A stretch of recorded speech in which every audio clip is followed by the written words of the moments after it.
Welcome to Murugan's recipe. இன்றைக்கி நம்ம சேனலில் வந்து பார்த்திங்கன்னா ஒரு சூப்பரான ஒரு நான்வெஜ் ரெசிபி தான் பார்க்க போகிறோம். சிக்கன் குப்தா கறி. இது வந்து வீட்டில் இருக்க இன்க்ரீடியன்ஸ் வச்சு எவ்வளோ சூப்பராக ஈஸியாக குயிக்காக பண்ணலாம் அப்படிங்கிறத பார்க்க போகிறோம். ஸோ அதுக்கு முன்னாடி நம்ம சேனலில் ஃபஸ்ட் டைம் பார்க்குற நம்மளுக்கு மறக்காம நம்ம சேனலை சப்ஸ்கிரைப் பண்ணி கூட இருக்க பெல் ஐக்கானை கிளிக் பண்ணிக்கோங்க.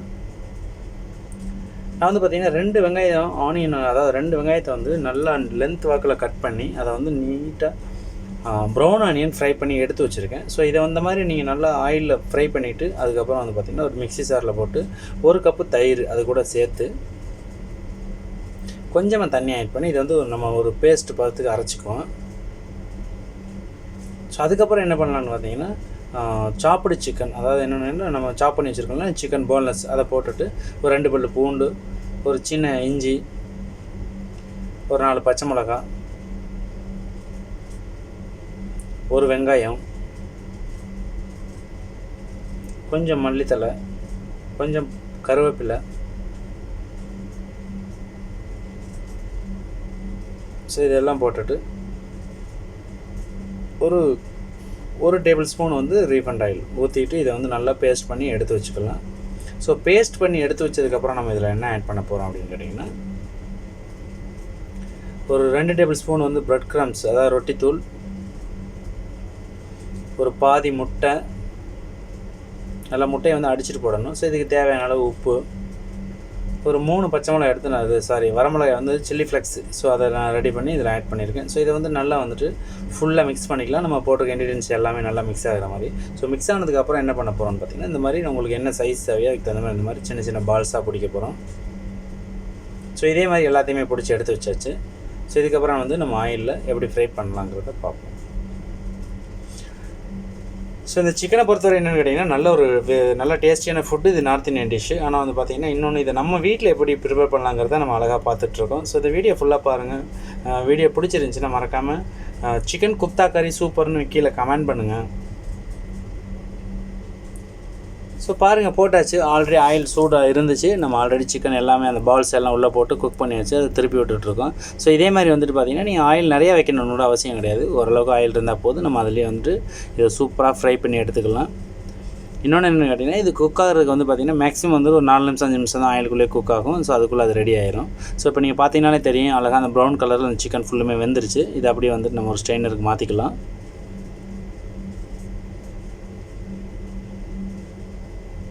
சூப்பராக குக் ஆகிடுச்சு பார்த்திங்களா. ஸோ இதே மாதிரி நீங்களும் ஃப்ரை பண்ணி எடுத்து வச்சுக்கோங்க. ஸோ அதுக்கப்புறம் என்ன பண்ணுறோன்னா ஒரு குழிக்கரண்டி வந்து நம்ம ஆயில் ஆட் பண்ணிக்கலாம் ஃபேனில். ஒரு பட்டை, ஒரு ஏலக்காய், ஒரு கிராம்பு, கொஞ்சம் சோம்பு, அதுபோல் வந்து பார்த்திங்கன்னா நம்ம ஒரு பிரியாணி இலை போட்டிருக்கோம். அது கூட இஞ்சி பூண்டு வந்து நம்ம சாப் பண்ணதை ஆட் பண்ணியிருக்கோம். ஸோ அதுக்கப்புறம் என்னென்னு கேட்டிங்கன்னா நம்ம ஆல்ரெடி அரைச்சி வச்சுருந்தோம் இல்லைங்களா வெங்காயம், ப்ரௌன் ஆனியன். ஸோ அந்த வெங்காயத்தோட அரைச்ச பேஸ்ட்டையும் இதில் நம்ம போட்டுக்கலாம். ஸோ இதுக்கு தேவையான அளவு வந்து பார்த்திங்கன்னா கொஞ்சமாக மஞ்சத்தூள், 1 டேபிள் ஸ்பூன் வந்துட்டு மல்லித்தூள், 1 டேபிள் ஸ்பூன் வந்து மிளகாத்தூள். இது 3ஐயும் போட்டுட்டு நம்ம வந்து நல்லா மிக்ஸ் பண்ணி விட்டுக்கலாம். ஸோ அதுக்கப்புறம் பார்த்திங்கன்னா 1/4 டேபிள் ஸ்பூன், அதாவது ஒரு சிட்டிகை அளவு வந்துட்டு பார்த்திங்கன்னா நான் வந்து கரம் மசாலா ஆட் பண்ணியிருக்கேன் இதில். ஸோ உங்களுக்கு பார்த்தீங்கன்னாலே தெரியும் அது வந்து ரொம்ப ட்ரை ஆக ஆரம்பிச்சிச்சு. இதுக்கப்புறம் வந்து பார்த்திங்கன்னா ஒரே ஒரு நல்ல பழமாக ஒரு தக்காளி எடுத்து நான் ஃபைனாக சாப் பண்ணி வச்சுருக்கேன். நீங்கள் முடிஞ்சால் அரைச்சி ஊற்றுறதுனா ஊற்றிக்கலாம். இல்லை இந்த மாதிரி நைஸாக கட் பண்ண தெரியும்னா நீங்கள் கட் பண்ணி ஆட் பண்ணிக்கலாம். ஸோ இந்த மாதிரி போட்டு இதுக்கப்புறம் வந்துட்டு ஒரு 5 மினிட்ஸ் நல்லா குக் பண்ணிங்கனாலே இந்த தக்காளி நல்லா வந்துட்டு பாயில் ஆகி அதோட அந்த கலர் எல்லாமே மாற ஆரம்பிக்கும்.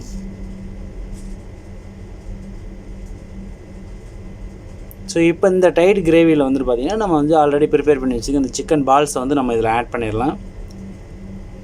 இதை ஆட் பண்ணும்போது என்னென்னு கேட்டிங்கன்னா கிரேவி ரொம்ப டைட்டாக இருந்துச்சுன்னா அதுக்குள்ளே வந்து நல்லா ஊறாது. ஸோ அதனால் கொஞ்சம் கிரேவியை லூஸ் பண்ணி இன்னும் வந்துட்டு பார்த்திங்கன்னா நம்ம அதை வந்து தேவையான அளவு லூஸ் பண்ணிவிட்டு ஒரு 5 to 10 மினிட்ஸ் வந்து ஸ்லோ ஃப்ளேமில் வச்சு நம்ம குக் பண்ண போகிறோம். இப்போ ஸோ தண்ணி ஊற்றி கலந்து விட்டாச்சு. இதுக்கப்புறம் நம்ம வந்து ஒரு மூடியை போட்டு ஒரு 10 நிமிஷம் குக் பண்ண விட்டுருலாம். குக் பண்ணோன்னா ஸ்லோ ஃப்ளேமில் இந்த நம்ம ஊற்றின தண்ணி வற்றுற வரையும் வந்து நமக்கு இருக்கும்.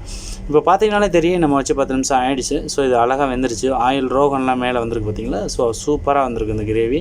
ஸோ இதே மாதிரி நீங்களும் வீட்டில் அழகாக இதே ரெசிபி அளவுகளோடு நீங்கள் ட்ரை பண்ணி பார்த்தீங்கன்னா உங்களுக்கு நல்ல ஒரு ரிசல்ட் கிடைக்கும். ஸோ இது வந்து பார்த்திங்கன்னா பெரும்பாலும் வந்து இது நார்த் இந்தியன் டிஷ்ஷு. ஸோ அதனால் வந்துட்டு பார்த்திங்கன்னா வீட்டில் நம்ம இருக்க இன்க்ரீடியன்ஸ் வச்சு ஈஸியாக பண்ணலாங்கிறது தான் பார்த்துருக்கோம். இன்னொன்று என்னென்னு கேட்டிங்கன்னா, இப்போ வந்து லாஸ்ட்டாக வந்துட்டு சால்ட் ஆட் பண்ணேன். ஏன்னா நம்ம ஆல்ரெடி அந்த சிக்கனில் ஆட் பண்ணியிருக்கோம். இந்த கிரேவியில் வந்து நம்ம செக் பண்ணி பார்த்துட்டு லாஸ்ட்டாக சால்ட்டு போட்டுக்கலான்றக்காக நான் லாஸ்ட்டாக போட்டேன். ஸோ நீங்களும் வந்துட்டு லாஸ்ட்டாக இறக்குறதுக்கு முன்னாடி சால்ட்டை செக் பண்ணி இறக்கிக்கோங்க. ஸோ இந்த கிரேவி வந்து பார்த்திங்கன்னா நம்ம வந்து ரைஸுக்கு சாப்பிட்லாம், பரோட்டா, சப்பாத்தி, இட்லி, தோசை. ஸோ இந்த மாதிரி வந்து பார்த்திங்கன்னா அது நல்ல ஒரு டிஷ்ஷு. ஸோ இதை வந்து நம்ம அழகாக வீட்டில் ப்ரிப்பேர் பண்ணிவிட்டு சாப்பிட்லாம். நீங்கள் சப்பாத்திக்கு நல்ல காம்பினேஷன் இது. ஸோ இதே மாதிரி இதே அளவுகளோடு நீங்களும் ட்ரை பண்ணி பார்த்துட்டு உங்களோட ஃபீட்பேக் என்னங்கிறத நம்மளோட கமெண்ட் செக்ஷனில் கமெண்ட் பண்ண மறந்துடாதீங்க. தேங்க்யூ ஃபார் வாட்சிங். ஸோ இதே மாதிரி நல்ல ஒரு ரெசிபியோடு மீண்டும் சந்திக்கிறேன். நன்றி, வணக்கம். ஸோ நம்ம சேனல் பிடிச்சிருந்துச்சின்னா வீடியோ ஷேர் பண்ணுங்கள், மறக்காம நம்ம சேனலை சப்ஸ்கிரைப் பண்ணுங்கள், கூட இருக்க பெல் ஐக்கானை கிளிக் பண்ணுங்கள்.